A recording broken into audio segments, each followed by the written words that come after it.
Hello दोस्तों, geography basics के YouTube channel पे आप लोग का बहुत बहुत स्वागत है। और आज का हमारा वीडियो है प्रायद्वीपीय पठार। ठीक, आज का टॉपिक क्या है? प्रायद्वीपीय पठार। हमने इससे पहले हिमालय तथा उत्तर भारत का विशाल मैदान कंप्लीट कर लिया है, जिसको आप हमारे भारत के भूगोल नामक प्लेलिस्ट से जाके देख सकते हैं। आज का हमारा टॉपिक है प्रायद्वीपीय पठार। तो आइए चलिए देखते हैं प्रायद्वीपीय पठार।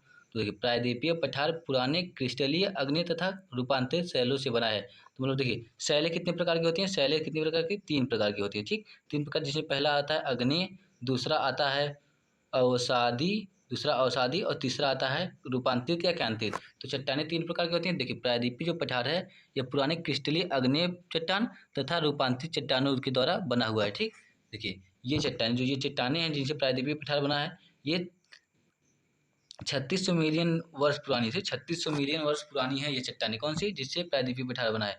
देखिए, कार्बनीफेरस युग में गोंडवाना लैंड के टूटने से, देखिए जो हमारा प्रायद्वीपीय पठार है इसका निर्माण कैसे हुआ? जब कार्बनीफेरस युग था, उस युग में जो भारत था, भारत वो कहाँ था? पहले मकर रेखा पे था। कहाँ पे था? मकर रेखा पे था। ठीक, कब? कार्बनीफेरस युग से पहले। फिर कार्बनीफेरस युग में गोंडवाना लैंड जो होता है, जिसमें प्रायद्वीपीय भारत स्थित रहता है, तो गोंडवाना लैंड कई टुकड़ों में टूट जाता है, जिसमें से एक टुकड़ा होता है प्रायद्वीपीय भारत। कौन सा? प्रायद्वीपीय भारत का एक टुकड़ा होता है जो कि उत्तर की तरफ प्रवाहित होता है, और प्रवाहित होकर जो कि भारत का जो शेष भाग है, जो उत्तरी भाग है, उससे टकराता है, जिसके कारण हिमालय का निर्माण होता है। और ये जो प्रायद्वीपीय पठार है, जिससे हमको क्या पता चलता है कि जो प्रायद्वीपीय पठार है ये कार्बनीफेरस युग से भी पहले बन चुका था। कौन सा? ये हमारा जो है प्रायद्वीपीय पठार। तो जो भारत पहले मकर रेखा के पास था। ठीक, आइए हम इसको एक बार मैप से देखने की कोशिश करते हैं। देखिए, ये रहा एटलस हमारा, और एटलस देखिए ये रहा अपना प्यारा भारत। ये क्या है? ये रहा अपना प्यारा भारत। ठीक, तो जो कार्बनीफेरस युग था, इससे पहले भारत की स्थिति कहीं यहाँ पे हुआ करती थी, कहीं यहाँ पे भारत की स्थिति हुआ करती थी। किससे? अफ्रीका के साथ जुड़ा रहा था। लेकिन कार्बनीफेरस युग के बाद जो है यह टूटता है, और टूटते हुए इसके प्रवाह के द्वारा ये ऐसे ऐसे ऐसे जाके यहाँ पहुँचता है। और इसमें फिलहाल जो प्रेजेंट टाइम पे इसकी जो स्थिति है ये ऐसी है। तो कार्बनीफेरस युग में यह कहाँ पे था? यहाँ पे मकर रेखा के पास। ये रही मकर रेखा। ठीक, ये मकर रेखा है, तो कहीं पे यहाँ पे रहता था भारत उस कार्बनीफेरस युग से पहले। ठीक, तो अब देखते हैं, तो यह उत्तर तरफ खिसक के कहाँ से जाता है? अंगारा लैंड जिसको हम लोग बोलते हैं, उससे टकराता है, जहाँ पे शेष उत्तरी भारत रहता है, और पूरे भारत का निर्माण होता है, एक अखंड भारत बनता है। ठीक, अब देखिए, प्रतिवर्ष 5 सेंटीमीटर खिसकता है। मतलब जो ये प्रायद्वीपीय पठार जो कि उत्तर की तरफ खिसका हुआ था, प्रवाहित हुआ था, यह प्रतिवर्ष 5 सेंटीमीटर खिसकता है। क्या करता है? प्रतिवर्ष 5 सेंटीमीटर खिसक रहा है। इसका एक उदाहरण अगर हम इसका एक सबूत देखें, उदाहरण देखें कि हाँ कैसे बढ़ रहा है, इसका कोई एग्जाम्पल दीजिए। तो देखिए, जो हिमालय है इसकी बढ़ती ऊंचाई, इसकी ऊंचाई बढ़ रही है। किस कारण? क्योंकि जब यह इधर से खिसकते हुए फोर्स लगा रहा है, तो हिमालय की ऊंचाई बढ़ रही है। ठीक, तो इसका एक प्रमुख उदाहरण क्या है? हिमालय की बढ़ती ऊंचाई। देखिए, अब अगला देखते हैं, भारत का प्रायद्वीपीय पठार, इसका आकार कौन सा है? त्रिभुजाकार का। क्या? त्रिभुजाकार आकृति का यह है। अब हम अगर देखने की कोशिश करें, देखिए यह है भारत का प्रायद्वीपीय पठार, यह पठारी भाग है, और यह कैसा है? ये देखिए त्रिभुजाकार है। क्या है? त्रिभुजाकार है। ठीक, ये रहा क्या? त्रिभुजाकार, भारत का प्रायद्वीपीय पठार। तो क्या लिखा है? भारत का प्रायद्वीपीय पठार त्रिभुजाकार आकृति वाला भूखंड है। अब देखते हैं जो अपना प्रायद्वीपीय पठार है। अब देखिए इसकी उत्तरी सीमा क्या है? देखिए आगे हम देखते हैं उत्तर पश्चिमी, अगर इसकी उत्तर पश्चिमी सीमा की बात करें तो अरावली पर्वत के द्वारा इसकी उत्तर पश्चिम की सीमा लगती है। ठीक, तथा अरावली पर्वत तथा दिल्ली का जो कटक है, इसके द्वारा प्रायद्वीपीय पठार की उत्तर पश्चिमी सीमा लगती है। अगर ये पूर्व में देखें, पूर्वी सीमा कहाँ है, या फिर पूर्व में इसका विस्तार कहाँ तक है? तो राजमहल की पहाड़ियाँ, जो छत्तीसगढ़ की राजमहल की पहाड़ियाँ हैं, यहाँ तक प्रायद्वीपीय पठार का विस्तार है। और फिर अगला देखें पश्चिम में, तो पश्चिम में गिर की पहाड़ियाँ, जो पश्चिम में गुजरात है वहाँ पे है गिर की पहाड़ियाँ, वहाँ तक इसका विस्तार है। और अगर दक्षिण में बात करें तो इलायची की पहाड़ियाँ, जिसको कार्डमम की पहाड़ियाँ कही जाती है, ये भारत की सबसे दक्षिणी पहाड़ियाँ हैं, यहाँ तक इसका प्रायद्वीपीय पठार का विस्तार है। अगर उत्तर पूर्व की बात करें तो उत्तर पूर्व में जो शिलांग या फिर मेघालय का जो पठार है, कार्बी एंगलांग का पठार इसको कहते हैं, कार्बी एंगलांग के पठार तक इसका विस्तार। कहाँ?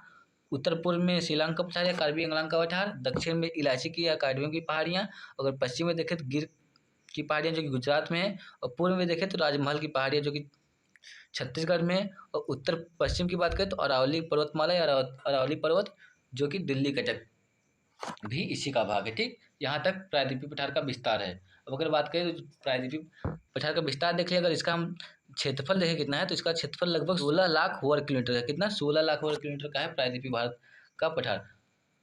इसकी बात करें, भारत का सबसे बड़ा प्राकृतिक प्रदेश है। तो ये भारत के जो हम प्राकृतिक प्रदेश पढ़ रहे हैं, जैसे हिमालय पढ़ रहे हैं, उत्तर का विशाल मैदान पढ़ रहे हैं, मरुस्थल पढ़ रहे हैं, पश्चिमी घाट, पूर्वी घाट पढ़े, तो इसमें और द्वीपीय प्रदेश पढ़े, तो इसमें सबसे बड़ा जो क्षेत्र है प्राकृतिक क्षेत्र कौन सा है? यह प्रायद्वीपीय पठारी क्षेत्र है, भारत का सबसे बड़ा प्राकृतिक प्रदेश है। ठीक, अब देखिए सामान्यतः भारतीय प्रायद्वीप की ऊंचाई, जो भारतीय प्रायद्वीप है इसकी ऊंचाई क्या है? इसकी ऊंचाई पश्चिम से पूर्व की तरफ कम होती है। देखिए इसका जो प्रायद्वीपीय, ये जो भारत है, ये प्रायद्वीपीय भारत है, इसकी ऊंचाई पश्चिम में इधर अधिक है, और पूर्व की तरफ आएंगे तो इसकी ऊंचाई कम होती जाती है। ठीक, पूर्व की तरफ अगर देखिए, पूर्व की तरफ आएंगे तो इसकी ऊंचाई क्या होती है? देखिए ये प्रायद्वीपीय भारत हो गई। ठीक, ये प्रायद्वीपीय भारत, इसका पश्चिमी जो ये पश्चिमी क्षेत्र है, इसकी ऊंचाई अधिक है, किसकी अपेक्षा? पूर्व की अपेक्षा। ठीक, तो इधर से पश्चिम से पूर्व की तरफ जाएंगे तो इसकी ऊंचाई में कमी आती है। ठीक, कमी आती है। अब अगला देखें, यही कारण है कि अधिकांश प्रायद्वीपीय नदियां पूर्व की तरफ प्रवाहित होती है। तो देखिए नदियां कैसे प्रवाहित होती हैं? नदियां ढाल, जिधर ढाल कम रहता है उधर नदियां प्रवाहित होती हैं। ठीक, तो जो पश्चिमी क्षेत्र है इसका, यह ज़्यादा ऊंचा है, और जो पूर्वी क्षेत्र है यह कम ऊंचा है। ठीक, यह कम ऊंचा है, इस कारण जो प्रायद्वीपीय भारत की अधिकांश नदियां हैं यह पूर्व की तरफ प्रभावित होती हैं। ठीक, देखिए अब अगला देखते हैं, प्रायद्वीपीय पठार का जो ढाल है, ये प्रायद्वीपीय पठार जिसका इसका ढाल क्या है? इसका ढाल उत्तर पूर्व की तरफ है। क्या है? उत्तर पूर्व। जो प्रायद्वीपीय पठार है इसका ढाल किधर है? उत्तर पूर्व की तरफ है, जो कि सोन, चंबल, दामोदर के प्रभाव के द्वारा स्पष्ट होता है। सोन नदी जो कि अमरकंटक से निकलती है, और चंबल नदी और ये दामोदर नदी, इनके प्रवाह से देखें तो हमको पता चलता है कि जो प्रायद्वीपीय पठार है इसका ढाल उत्तर पूर्व की तरफ है। ठीक, उत्तर पूर्व की तरफ। अगर यहीं प्रायद्वीपीय पठार के दक्षिणी भाग की बात करें, जो प्रायद्वीपीय पठार है इसका अगर दक्षिणी भाग की बात करें, तो दक्षिणी भाग जो है इसका ढाल पूर्व, पश्चिम से पूर्व की तरफ। किधर? पश्चिम से पूर्व की तरफ इसका ढाल है। किसका? दक्षिणी भाग का। किसके दक्षिणी? प्रायद्वीपीय पठार के दक्षिणी भाग की अगर बात करें तो इसका ढाल किधर है? पश्चिम से पूर्व की तरफ है। जिसमें अपवाद की बात करें तो अपवाद स्वरूप कौन सी है? नर्मदा और ताप्ती नदी। नर्मदा और ताप्ती नदी अपवाद क्यों है? क्योंकि यह भ्रंश घाटी से होकर बहती हैं। ठीक, इसलिए अपवाद आती हैं। और अगर देखें तो जो गोदावरी, महानदी, कावेरी हो गई, ये सब नदियाँ पूर्व की तरफ बहती हैं, क्योंकि इनका ढाल जो पश्चिम से पूर्व की तरफ है।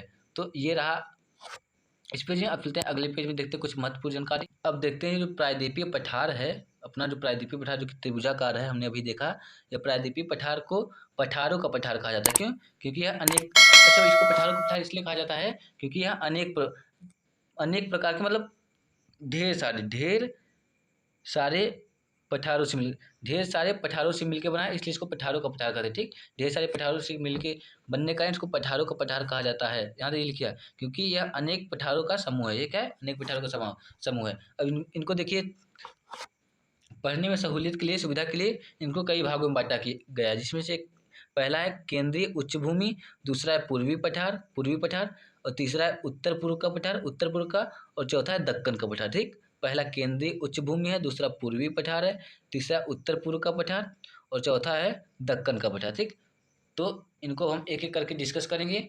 तो आज की वीडियो में बस इतना ही रहने देते हैं। अगर आपको ये वीडियो अच्छा लगता है तो इसको लाइक करिए, अपने दोस्तों के साथ शेयर करिए, और हमारे चैनल को सब्सक्राइब करना ना भूलें। बहुत बहुत धन्यवाद। जय हिंद।